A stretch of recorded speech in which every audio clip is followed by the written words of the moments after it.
હાલ બહાર હાલ. મોમની દીકરી થાતી બહાર આવીને આ મોમમાં જરાય મજા નથી. બા કેવામાં મજા છે ઉતરેઠી. ચૂપ. તમે સપલા પહેલા જ ઓલાઈ જાય પગ. અરે પણ હું કેસો તું રવા દે છોકરીને. અરે હું કરું છું એ બધું બરાબર જ છે. ખેતીના કામ નથી કરવા કા? આ તાર બાપાએ હું ફેશન કરવા મોકલીશ? મોમ, તમે છે ને હારું નથી કરી રહ્યા. હવે હું હારું ને હું નહીં હારું? પ્રેમથી તો તને સમજાવતી હતી. બાપ તારા ભેજામાં કઈ ઉતરતું નહોતું ને. હવે ખેતીના કામ હવે હું તને શીખવાડીશ. હું નહીં કરું. અરે તું હું તારો કાકોય કરશે. આગળ જાવ. ભાઈ ગામમાં અરે વાઘજીની તો હમણાં કવી. હાલ મોમ, હાલ છોડો કીધું મને. ને. હાલ કીધું ને તને.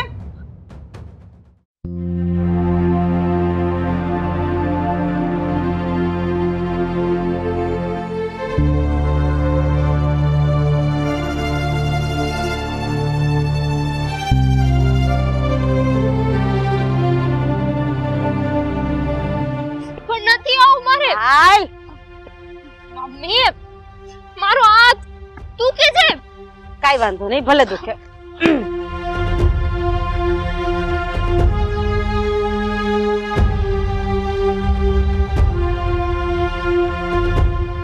આ છે આપણી વાડી. સમજાઈ ગયું? હવે શરૂઆત આપણે કામથી કરવાની.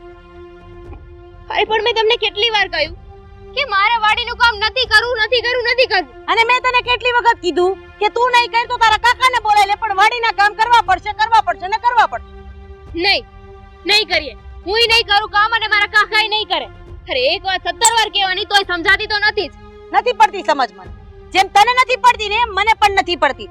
જે માણસને જે ભાષામાં સમજ પડતી હોય ને એ જ ભાષામાં વાત કરવી પડે. જુઓ, તમે મોટા છો ને એટલે સરખી રીતે વાત કરી રહી છું. તમારું માન રાખું છું. નહીં તો પછી હુંય ભૂલી જઈશ કે તમે મારાથી મોટા છો. મારી સામે આંગળી ચીંધવાની જરૂર નથી. મારા ઘરમાં હજી સુધી કોઈએ મારી સામે ઊંચા અવાજે વાત નથી કરી અને તું બે બદામની મારી સામે આંગળી ચીંધસ. હવે ઊભા જોવો છો શું? તમારી માને કઈ કોને? તમારી સામે મને કેટલી વાર લાફા મારી દીધા પણ મોઢામાંથી એક શબ્દ નથી બોલ્યા. આ તો હું કહું આમ પણ આ હું બોલું છું એવું ક્યારે થયું છે? આ દર વખતે તું મને કહે છો તો હવે મમ્મી કહે છે તો એમાં ખોટું શું છે? ખોટું જ છે બધું. હા ભાભી, વહુ ઉપર થોડી એટલી બધી સખ્તાઈ નો વર્તો. શીખી જાય હળવું. તમારે કોઈ મને સમજાવવાની જરૂર નથી. હું હંધોય સમજુ છું. અને હા, તમારી કરતા દિવાળી મેં વધારે જોઈ છે. અત્યારે આપણે જોઈએ ને તો ગામમાં દાળિયા મળતા નથી. આપણી જમીન છે તો આપણે જ કામ કરવું પડે ને. અને આ નસીબદારની દીકરીને અહીંયા કામ નથી કરવું. કરવું જ પડશે. હા તો તમે સાંભળી લો. મેં છે ને મારા બાપના ઘરે કોઈ દિવસ કામ નથી કર્યું એટલે હું કામ નહીં જ કરું. ત્યારે પછી વાત કરું છું. તમે હંધાઈ કેમ ના ઊભા છો? કામ પતાવો, જાઓ. હાલો છૂટા પડો. હા બા હાર્દીપ, હા હું સંભાળી લઈશ. બાયડી ગેલા. જાઓ જા.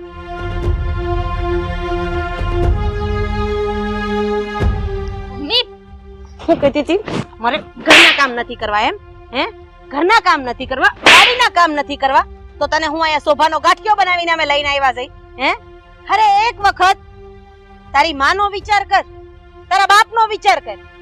પણ આમેય તારા બાપા તો નાનપણમાં જ મરી ગયા હતા ને, એટલે એનો વિચાર સાઈડમાં મૂકીને તારી માનો વિચાર કર્યા. ખેતીના કામ કરીને બિચારી અડધી થઈ ગઈ. ક્યારેક જા ને ગામડે તો તારી માનો પટારો એક વખત ખોલીને જોજે. અરે ખેતીના કામ કરીને ના ચણિયામાં ક્યાં થીગડા લાગ્યા છે ને ઈ જોજે. ઈ બાઈને ખેતી કરવામાં શરમ ન આવી તો તું એની જ જણેલી દીકરી છો ને. તને ખેતીના કામ કરવામાં એની એટલી હાલ પડે છે. એટલે હવે મારી સામે એક ઊંચો અવાજ નહીં કરતી, નહીતર મારથી ભૂંડી બીજી કોઈ નહીં. નહીં તો શું કરશો? મારશો જ ને તો એક કામ કરો. આજે તો તમે મને મારી નાખશો ને, છતાંય હું કામ નહીં કરું. થાય નહીં કરી લો. બા, અત્યારે તમે શાંત થઈ જાઓ. એ ધીમે ધીમે સમજી જશે. હું છું ને, હું શીખવાડી દઈશ. તમે શાંત થઈ જાઓ. બેસો તમે અહીંયા. નથી બેહવું મારે.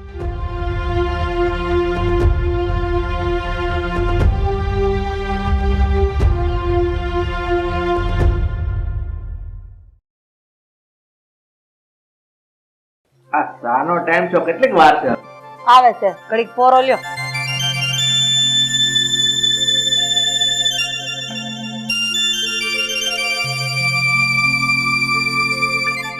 બટાટ બહુ મોડું થઈ ગયું.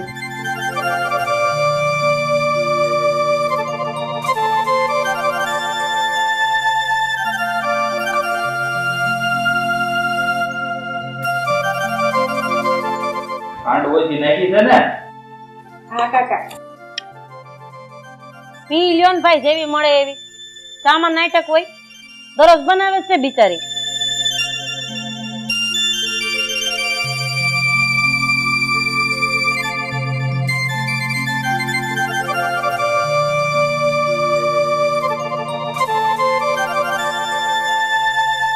મથુર, આપણે વાડીએ ક્યારે જવું હોય? આઈ આવે ઘડી, હાલો હવે. તો કેશવ, તું આવ્યો ને? રામજીભાઈ, આ બધું શું માંડ્યું છે તમે? હા, મારી દીકરીનો ફોન આવ્યો હતો. હા, તો હારું છું, હું ગામમાં રોકાણો છું. પણ તમે મને એક વાતનો જવાબ આપશો?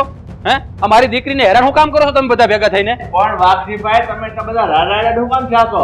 તમે આવ્યા છો તો બેહો, શાંતિથી ચા પાણી પીવો, નિરાજે કંઈક વાત કરો. અરે શાંતિ ગઈ તંબુરે મારી. મારે તો આ વાતનો ખુલાસો જોઈએ. ક્યાં છે મારી દીકરી? અને ખુલાસો ન કર્યો તો એ હમણાં કહો. આરતી, લે દુખિયારી તો આજ છે. હા, આ જોવો તો મારી દીકરી હાવ હુકાઈ ગઈ છે. બધે આવી હેરાન શું કામ કરો છો તમે બધા? એને હું તમારું બગાડ્યું છે? અહીંયા આવી ને ત્યારે 40 કિલોની હતી, અહીંયા ઘી ખવડાવીને 42 કિલો થયું. આમાં ક્યાં ઉતરું ચડ્યું હે? હા, તમે બધા છે ને ભેગા થઈને એને ત્રાસ આપતા હશો. બિચારી મારી દીકરી. હા, એને શહેરમાં ભણાવી ગણાવી હું કામ ભણાવી છે? આ તમારા ઢહડા કરવા જ ભરાવી. તમે હું કામ એને પ્રેશર કરો છો બધા ભેગા થઈને કે વાડીનું કામ કરે? એને નથી આવડતું તો નહીં કરે. બસ હો કાકા, અમે લોકો કાંઈ દબાણ કરતા નથી. આ તમારી દીકરી છે ને, ઈ અમને અંધાઈને દબાવીને રાખે છે. મને તો બોલવાય નથી દેતી ઘરમાં. તમે તો બોલો જ માં જમાય. હો, તમે તો બોલો જ માં. તમને બધી શોખવેટ કરી હતી તો અહીંયા લઈને આવ્યા એને. કાકા જુઓ તો, હા કપડા મને કેવા પહેરાવ્યા છે અને મને ઢસડીને વાડીએ લઈ ગયા હતા કામ કરવા. ઓહો હો, આ તો હું જોતોય નથી. હા, આ મારી છોકરીને આવા કપડા હું કામ પહેરાવ્યા? આ હાટું ભણાવી છે અને મેં. બસ કાકા. પણ વાઘજીભાઈ, હું તો એમ કહું, તમે આ તમારી છોકરીનું ઉપરાણું લેવા શું કામ આવ્યા છો? તમારે તેને સમજાવવી પડે. તમે એને સમજાવો. હવે હું વાઘજીભાઈ ને સમજાવું છું કે હગા કોને કહેવાય અને હક પણ કોને કહેવાય. જ્યારે અમે તમારી દીકરીને આ શહેરમાં જોવા આવ્યા ત્યારે તમે અમને પૂછ્યું હતું ને કે શહેરમાં મકાન છે કે નહીં? અમે કીધું હા. તમે કીધું ગામડે ખેતીવાડી છે કે નહીં? અમે કીધું હા. તમે એવું કીધું કે ગામડે તમારે ઘરના ખોયડા છે કે નહીં? અમે કીધું હા. અને પછી તમે લગ્ન કરવાની હા પાડી. તમારી દીકરી અમારા શહેરના ઘરમાં રહી લીધું તો ગામડાના ઘરમાં જ્યારે ખેતી કરવી જ નથી તો ખેતી માંગો છો હું કામ? હે, તમારી દીકરીને ખેતરના કામ ન આવડતા હોય અને શીખવાય ન હોય તો સામેવાળા પાસે ખેતીની માંગણી હું કામ કરો છો કે મારી દીકરીને આટલા વીઘા છે તો જ પરણાવશું? અરે માણસાઈની કિંમત છે વાઘજીભાઈ, જમીનની નહીં. અમને ખબર છે ઘણા ખોયડા એવાય છે કે દીકરીના બાપને ને નબળું હોય ને એટલે સામેવાળાને વેવાઈને કહેવામાં આવે કે તમે મસ્ત મોટો કરિયાવર અમારા ઘરે મોકલાઈ દો અને અમે તમારા ઘરે વાતે ગાતે ઈનો ઈ કરિયાવર મોકલીએ એટલે અમારું સારું દેખાય સમાજમાં. અને અમે કઈ એવા મોટા પાર્ટી પ્લોટમાં લગ્ન થવા જોઈએ, અમે કઈ થવું જોઈએ એટલે હું તમે દીકરી આપીને અમારી ઉપર ઉપકાર કર્યો અને છેલ્લે છૂટાછેડા થાય તો પૈસા કોને આપવાના? દીકરાવાળાને. કેમ? દીકરાવાળાને કોઈ ખર્ચો જ નથી થતો. દીકરી હોનાની અને દીકરા હા હા ખોટું છે. વાઘજીભાઈ, હજી મારી વાત પૂરી નથી થઈ. અરે દીકરીને આપવા હોય તો સંસ્કાર આપો ને.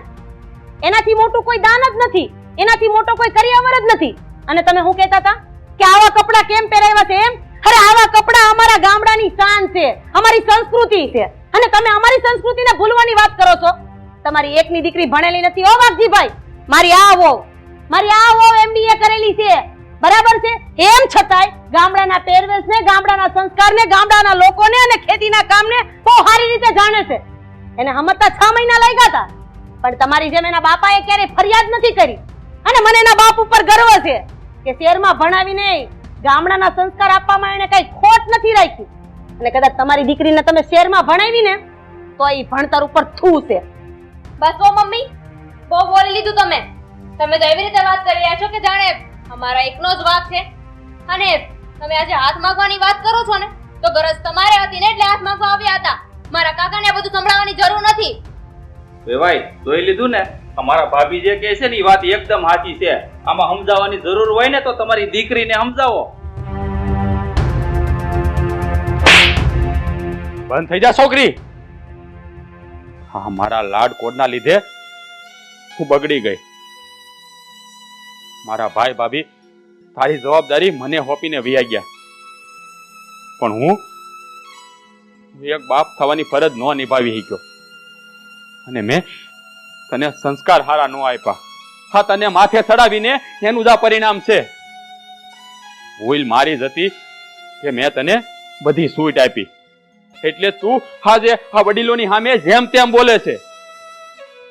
માફી માંગ. આ તારા હાહુ હારાની માફી માંગ. કાકા આ તમે શું બોલો છો? બંધ થઈ જા. હું ભૂલી ગયો તો કે ગામડાની સંસ્કૃતિ શું છે. હું આ શહેરના મોહમાં ધોઈ ભૂલી ગયો તો. રામજીભાઈ, રાધાબેન, ભૂલ મારી જ છે કે હું મારી દીકરીને સારી શિખામણ ન આપી શક્યો. હું તમારી પાસે બે હાથ જોડીને માફી માંગુ છું કે મારે મારી દીકરીને ટોકવાની જરૂર હતી, પણ મેં એનો સાથ આપ્યો. પણ હવે મારી દીકરી તમારા હંધાય કામ કરશે. અને સાંભળી લે છોડી, તારે હવે ઘરના કામે કરવા જોહે, ખેતરના કામે કરવા જોહે અને આ માલ ઢોરને હાંસવા જોહે. તારું શેર ત્યાં મૂકીને આવજે. જ્યારે ગામડામાં આવીને ત્યારે તારે હંધુય કામ કરવું જોહે. માફી માંગ. તારા હાવહારાની માફી માંગ એમ કહું છું. વાઘજીભાઈ, જ્યાં સુધી માણસ પોતે ન સમજે ને ત્યાં સુધી એને સમજાવવાનો કોઈ મતલબ નથી. તમે તમારી દીકરીને તમારી હારે લઈ જઈ શકો છો. જો એને અહીંની સંસ્કૃતિ ન ગમતી હોય, અહીંના માણા ન ગમતા હોય, અહીંનું કામ ન ગમતું હોય ને તો અમારા ઘરનો ડેલો સામે. ના રાધાબેન, તમે આવું ન કરો. હું કહેતા હોય તો તમારા પગ. કાકા એક મિનિટ, તમારે મારા માટે કોઈના પગ પકડવાની કે માફી માંગવાની જરૂર નથી. શોભ, મારા કારણે તમારે આ બધું કરવું પડતું હોય ને તો મારે સમજી જવું જોઈએ કે ભૂલ કદાચ મારી જશે. માફ કરી દેજો મને. મારું કોઈ પણ વર્તન તમને ખરાબ, ખોટું કે તમારા માન સન્માનને ઠેસ પહોંચાડે એવું હોય ને તો હવેથી હું ધ્યાન રાખીશ. અને મારા કાકાને તમારે કહેવા પણ નહીં દે. અને આરતી, મારી બેન, તને ઘરના કામ, વાડીના કામ નથી ફાવતા ને તો હું તને શીખવાડીશ. ધીરે ધીરે તું બધું શીખી જઈશ. મારે પણ વાર લાગી હતી ને, થોડા ટાઈમમાં તું શીખી જઈશ. હવે આમ એકબીજાના મોઢા જ જોયા કરશો કે પછી લાપસીના આંધણ મૂકશો? આજે વેવાઈ જમીને જશે. હા બા. ના ના રાધાબેન, હવે મને રજા આપો. હા, કહેવાય છે ને કે દીકરીના ઘરનું પાણી ન પીવાય. અત્યાર સુધી મને ખબર નહોતી, પણ હવે મને સમજણ આવી ગઈ છે. તો મને રજા આપો અને મારી દીકરીને તમે હંધુય શીખવાડી દેજો. એને નાનપણથી માનો પ્રેમ નથી મળ્યો, પણ હવે તમે એને માં બનીને એને માનો પ્રેમ આપજો.